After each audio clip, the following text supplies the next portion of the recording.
chief secretaries who attended the meeting pointed out the pitfalls of NPR.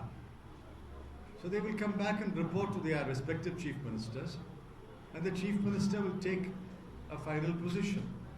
And I have no doubt in my mind that Congress chief ministers will take a position consistent with the Congress Working Committee's resolution. As I said, participation in a meeting to find out what the other side has to say does not mean acquiescence or acceptance. Any other questions? Somebody, किसी ने यहाँ पे हाथ उठाया था?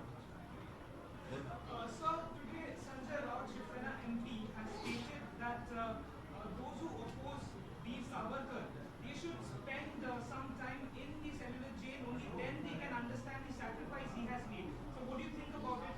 What has that got to do with the subject matter of today's training camp?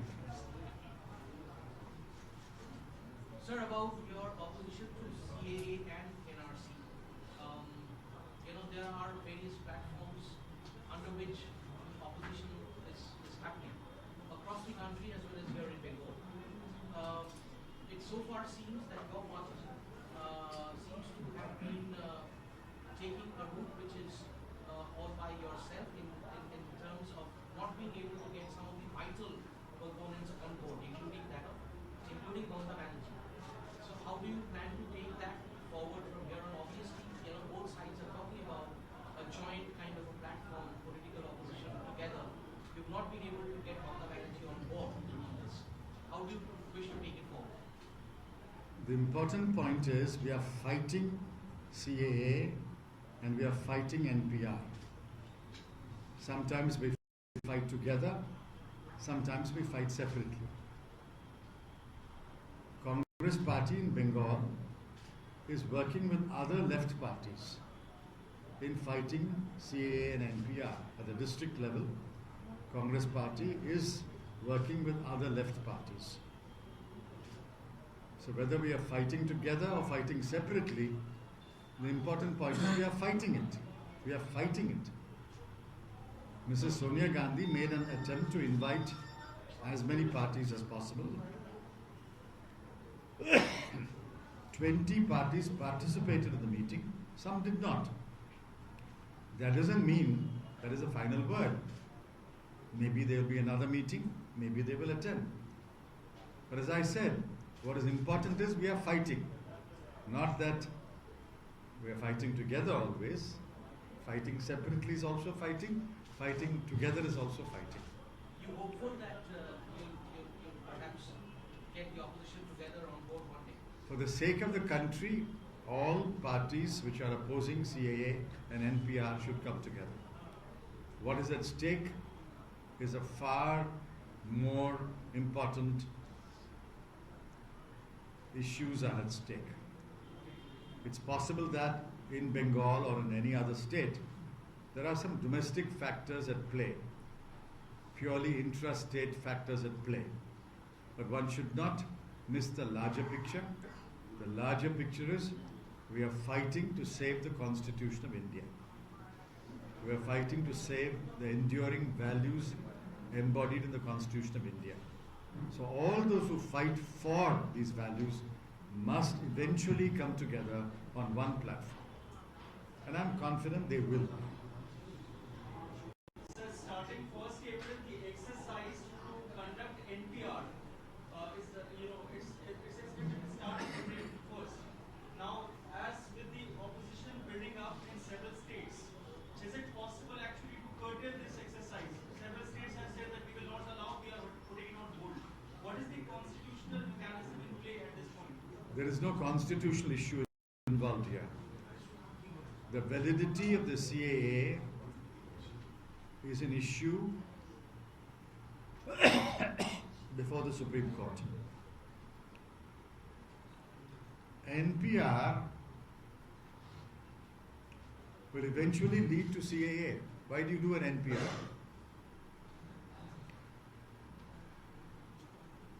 Therefore, the state is perfectly justified in saying, let the constitutional validity of CAA be decided. And then we'll see.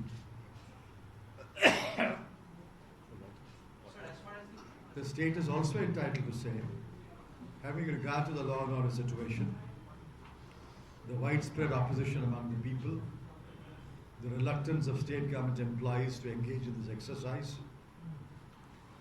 the problems that we will encounter if households do not respond and shut the door. These are very legitimate reasons why the state can tell the center, sorry, we can't roll it out on 1st of April. Is there a provision to penalize people who do not cooperate at the door? I hope not. In which event you will have to penalize crores of people. And I believe even the Modi government will not do something so foolish. Sir, you all are talking about united opposition. You're all saying that all should fight this battle together.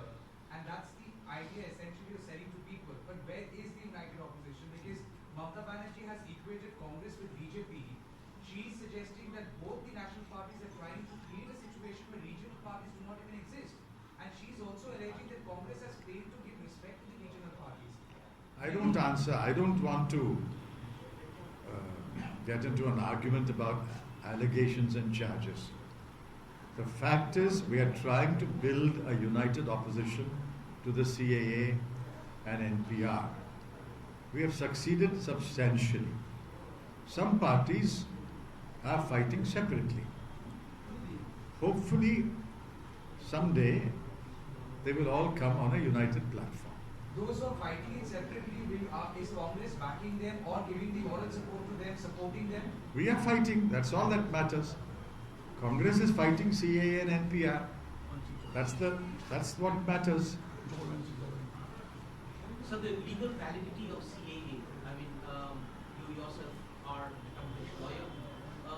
How do you see things getting fought in the courts? I mean, are you taking the battle to the courts? And Their battle is already in the courts. yes. So what is the way forward? I mean, what is The way forward is to argue the case and await the judgment. Many eminent lawyers, many eminent jurists, including retired judges of the Supreme Court, have already opined that the CAA is unconstitutional. I don't deny that there is another point of view, which is why we have a Supreme Court. They will hear both sides' argument and decide. But we believe that the weight of the argument is on our side. So, state assembly elections in Bihar and Delhi, if you will just comment what is the Congress's stand? I think we prefer to keep it on the subject. If you have a question. So do you also suggest In Delhi, we have released our list of candidates. Every party goes into an election in the hope that it will win as many seats as possible. In Bihar, we are in an alliance with the RJD, and I'm confident that the alliance will be maintained and will continue in the assembly elections. Sir, do you also believe and suggest Bengal should have also attended the NPR meeting and raised That's their for the voices Chief inside Minister that to- meeting? You also suggest That's for the Chief Minister to decide whether she should attend the meeting or get the information otherwise. She can get it even by email or fax or telephone. Whatever information is shared at the meeting called by the Census Commissioner can be obtained otherwise also. Sir, not exactly dealing with this subject, but it's very, very important because it has just happened. The renewal of the NSA, the National Security Act in Delhi, where anyone who's under the scanner can be held for 12 months without trial. I read it. How do you respond to that? It's a retrograde provision. Retrograde provision.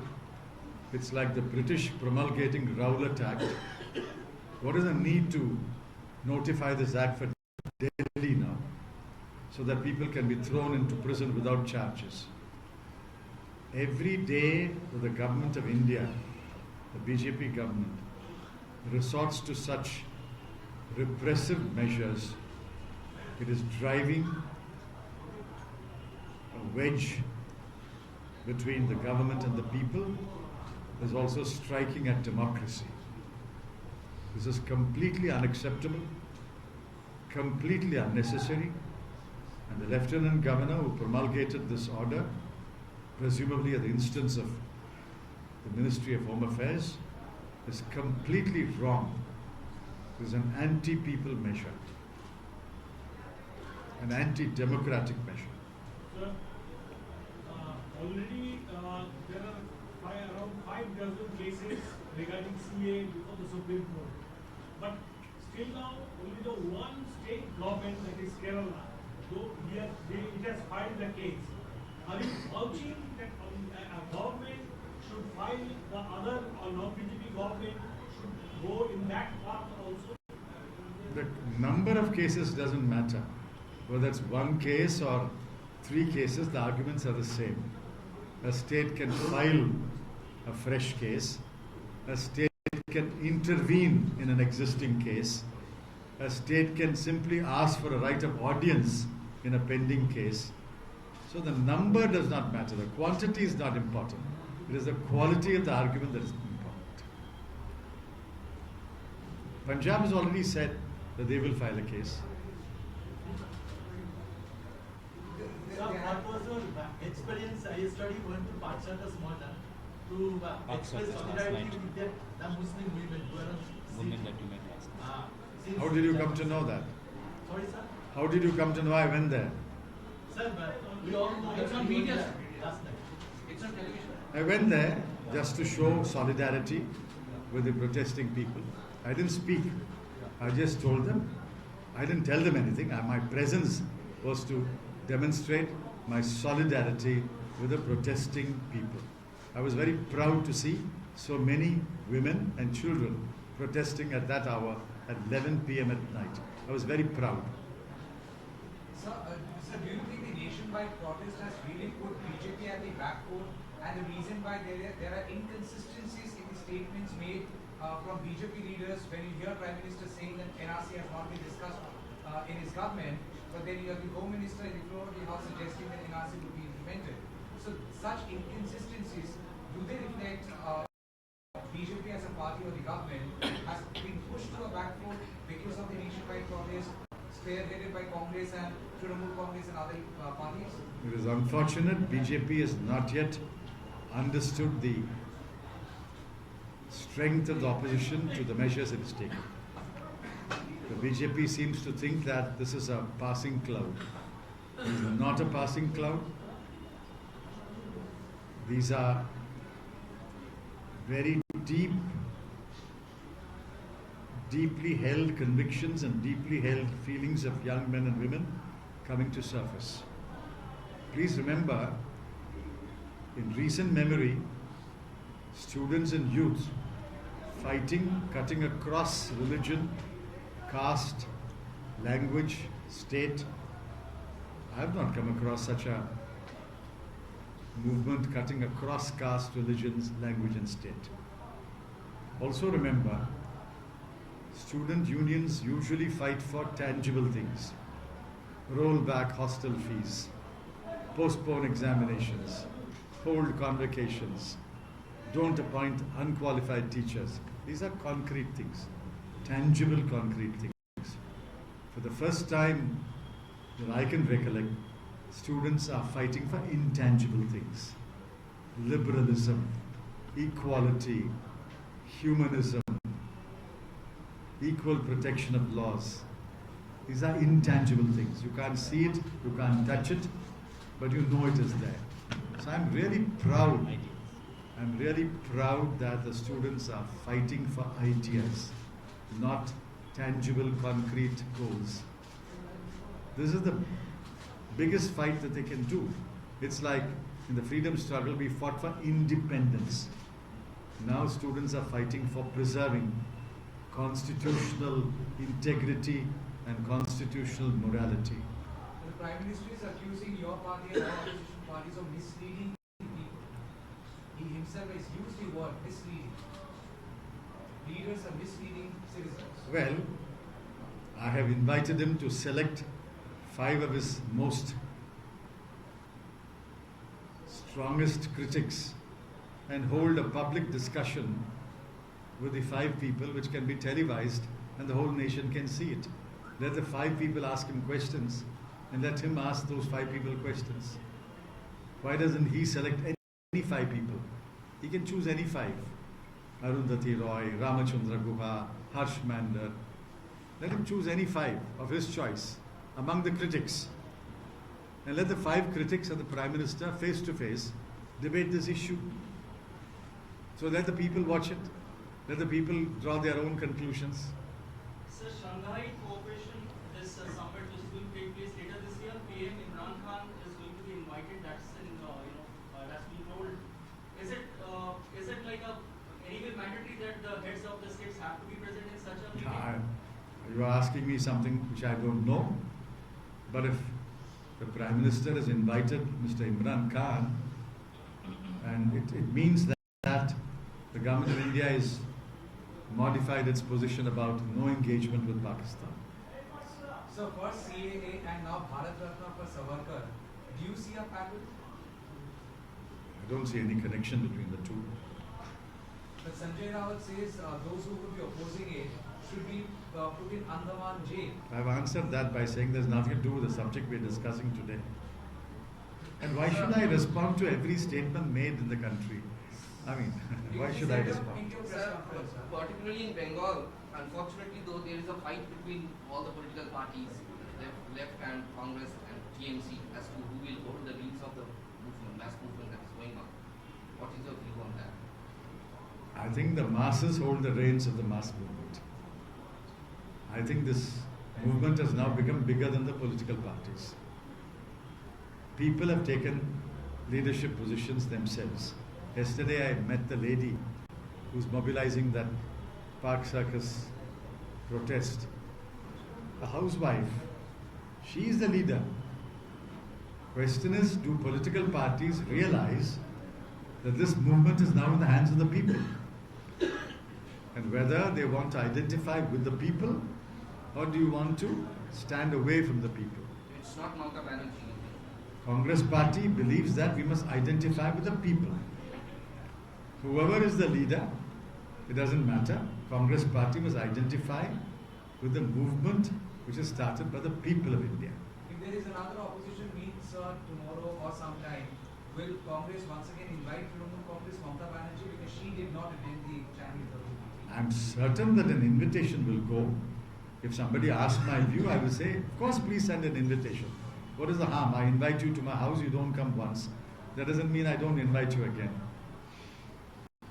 I'll invite you again. So you want Trinamool Congress to join the folds of Congress? I said I want all opposition parties to realize the gravity of the issues at stake and come on one platform.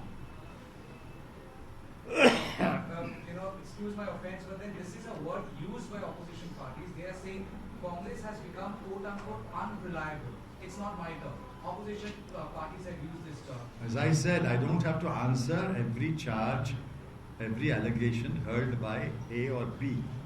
I can only state my party's position. But you are saying Congress is still reliable, sir? Well, in the last election, at least 19% of the people of India relied on the Congress and voted for it. And Congress is still voted in Maharashtra, Haryana, Jharkhand. So while you say the Congress is not relied on by the people, what is important is, do the people or do large sections of the people rely upon the Congress? We need to do more. We need to get more people on our side. But that doesn't mean nobody relies upon us. So with the act coming into force, what happens in Assam with all those people left out, out of the NRC? Now, Assam is a sui generis case. The Assam case cannot be mixed up with a larger NPR or larger CAA. Assam is governed by the Assam Accord. So the Assam problem has to be resolved in terms of the Assam Accord. but what That's a happens separate case. What happens to the Citizenship Act coming into, amendment coming into force? Now the Hindus will be getting the citizenship. What happens to the Muslim population left out in this? The Assam people don't accept the CAA. The people of Assam have rejected CAA.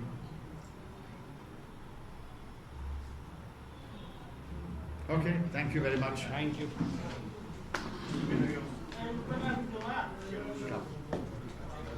Thank you. Thank you.